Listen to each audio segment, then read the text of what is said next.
मैंने लिटरली में दुनिया की लगभग हर फील्ड की वायरल रील देख ली ये पता लगाने के लिए कि रील के पीछे वायरल होने का रीजन क्या होता है, और पूरे 2 दिन और 1000 रील से भी ज्यादा स्क्रॉल करने के बाद कंक्लूजन जो निकला वो ये था। एक हुक इतना ज्यादा स्ट्रॉन्ग कि बंदा आपकी रील या शॉर्ट को स्वाइप ही ना कर पाए। तो इस वीडियो के अंदर मैं आपको 30 किलर हुक्स देने वाला हूँ, और साथ ही स्टार्टिंग के वो 3 सेकंड का हुक बनाते कैसे है, हुक के पीछे की साइकोलॉजी क्या होती है, और कैसे हुक से अपने रील या शॉर्ट को कंटिन्यू करना है उसकी कंप्लीट गाइडेंस देने वाला हूँ। और ये सब कुछ मैं एग्जाम्पल के साथ आपको प्रोवाइड करूंगा। और जो लोग वीडियो को लास्ट तक देखेंगे उनको मैं एक स्पेशल पीडीएफ फाइल भी दूंगा जिसकी मदद से वो अपने हुक को जब मर्जी तैयार कर सकते हैं बिना किसी दिक्कत के, और अपने शॉर्ट्स या रील को सेकंड के अंदर वायरल कर लेंगे। तो जल्दी से पेन कॉपी लेके बैठ जाओ। तो मैं ज्यादा आप लोगों का टाइम वेस्ट किए बिना पहले ही बता देता हूँ कि 99% क्रिएटर्स क्या करते हैं अपनी हुक में जिसकी वजह से उनकी रील या शॉर्ट वायरल चली जाती है। वो लोग एक कॉन्सेप्ट को फॉलो करते हैं, द पे ऑफ कॉन्सेप्ट। इस कॉन्सेप्ट के अकॉर्डिंग क्रिएटर स्टार्टिंग में आपको एक प्रॉमिस करता है और कुछ अनबिलीवेबल टाइप प्रॉमिस करता है, और फिर वीडियो में उस प्रॉमिस को फुलफिल करके दिखाता है, लेकिन सिर्फ 70%। अभी 70% का क्या फंडा है, रुको अभी समझाता हूँ।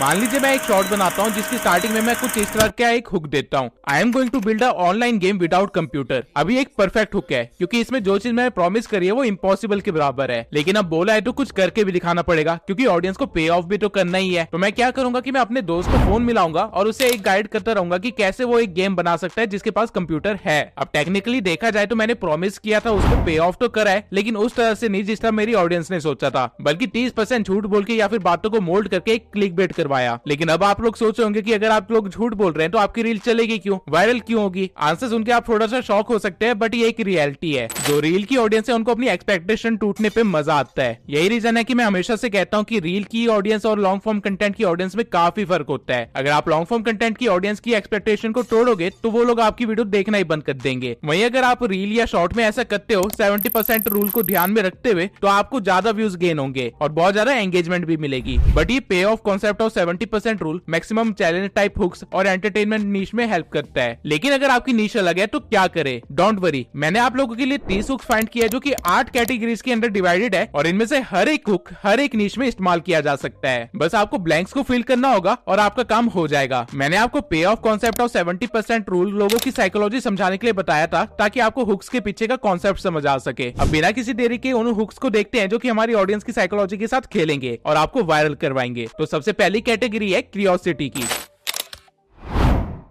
अगर आप लोग चाहते हो कि ऑडियंस रील या शॉर्ट को पूरा देखे तो उनको स्टार्टिंग में कुछ ऐसा बोल दो जिसकी वजह से उनकी क्यूरियोसिटी इतनी बढ़ जाए कि वो एंड तक आपकी रील को देखते ही रहे। अब मैं इससे रिलेटेड कुछ हुक्स के आइडिया देता हूं आपको ताकि आपको अच्छे से समझ आ सके। सबसे पहला है, this is the most amazing dash I have ever seen. अब इस डैश के अंदर आप कुछ भी भर सकते हैं। For example, this is the most amazing shirt I have ever seen, this is the most amazing building I have ever seen, या फिर this is the most amazing place I have ever seen. जो भी चीज आपकी नीश से related है वो आप यहाँ पे भर लीजिए और आपका हुक तैयार है। एग्जाम्पल के लिए आप ये रील देखिए। This is one of the craziest charges you've ever seen. बढ़ गई ना क्यूरियोसिटी कि वो बंदा क्या दिखाने वाला था। यही चीज आपकी ऑडियंस के साथ भी होगा और यही चीज आपकी शॉर्ट को वायरल भी करवाएगी। सेकंड हुक जो इस कैटेगरी में आता है वो है, I would never do dash and this is the reason why. अब मैं इस हुक को समझाऊं उससे पहले आपको एक एग्जाम्पल देके दिखाता हूँ। I never buy silk and this is the strange reason why. अब थोड़ी सी चुल तो आपको भी मची होगी कि इस लड़की को सिल्क क्यों नहीं पहनना। यही चुल आपकी ऑडियंस को भी मचेगी और इसके पीछे का रीजन होगा एक नेगेटिव प्रॉम्प्ट। ये hook start he never do से हुआ है और लोगों को नेगेटिव ओपिनियंस की आदत नहीं है। वो चीजों को डिफेंड करने की कोशिश करते हैं जिससे आपको मिलेगा क्या, जिससे आपको मिलेगी एंगेजमेंट, एल्गोरिथम को मिलेगा डाटा और आपकी रील या शॉर्ट के मजे ही मजे। इन हुक्स को आप किसी भी नीश के अकॉर्डिंग ढाल सकते हैं। For example, I will never play Minecraft and this is the reason why, या फिर I will never vote for Congress and this is the reason why, या फिर इसको ऐसे भी बोल सकते हो, आई will never watch Samay Raina and this is the reason why. Basically आपको जिस भी ऑडियंस को टारगेट करना है उससे रिलेटेड कुछ लिख दीजिए डैश में और आपका काम बन जाएगा। अब इससे फर्क नहीं पड़ता कि आगे आप उससे रिलेटेड पॉजिटिव इन्फॉर्मेशन देने वाले या नेगेटिव इन्फॉर्मेशन। हुक का काम बस लोगों को रोकना था।